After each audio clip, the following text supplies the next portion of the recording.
A brief chat on what's so wrong with sin shared in 3 minutes.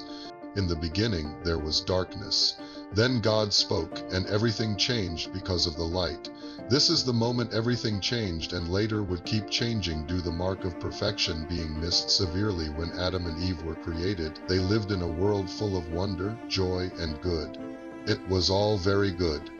But one day Eve was directed by our enemy to come across an amazing tree with fascinating fruit. Afterward, she came to Adam, handed the man this fascinating fruit, and then everything really changed. As they bit into the fruit, a pulse of darkness erupted from within them, and the once glow of glory now quickly faded. And somehow this infection of darkness affected the cosmos. This darkness corrupts and distorts and kills everything, and the whole creation is waiting to be delivered from this corruption we call sin, according to Romans 8. After biting, Adam and Eve looked down at their hands in horror as the light was fading from their faces. Slowly, their hearts that used to glow, now, as if struck by dark lightning, changed, and their hearts darkened and hardened. It was as if a sudden living black cancer metastasized, because it did, with what we now know as sin, and that which was in their enemy is now revived in them.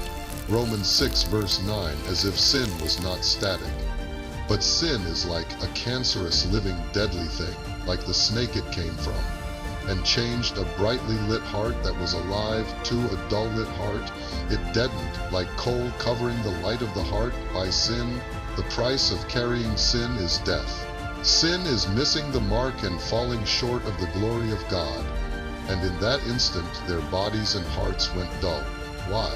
Sin, because it is incompatible with purity, also known as holiness, is darkness. That day it covered the candle of the Lord, our spirit, with darkness instead of light that is sourced from God, from within God.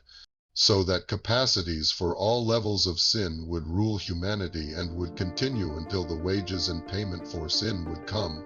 Then a shadow of sin would be embedded in every heart and every soul that would ever be born, no matter how good they tried to be. Understand, this all started with two folks in the perfect world. Let's interrupt this horrible descent of disaster into separation of hell by our only way out, called a living way.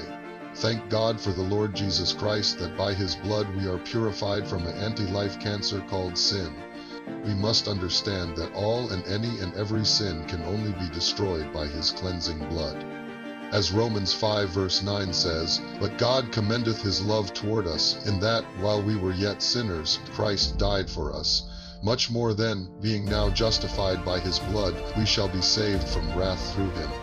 And here is a vaguely understood or known reality. Love will cover the multitude of sins. 1 Peter 4 verse 8 says, "And above all things have fervent charity among yourselves, for charity shall cover the multitude of sins." Consider that. The love of God given to us by His Spirit will transform us to hit the mark of perfection, ending the domination of sin.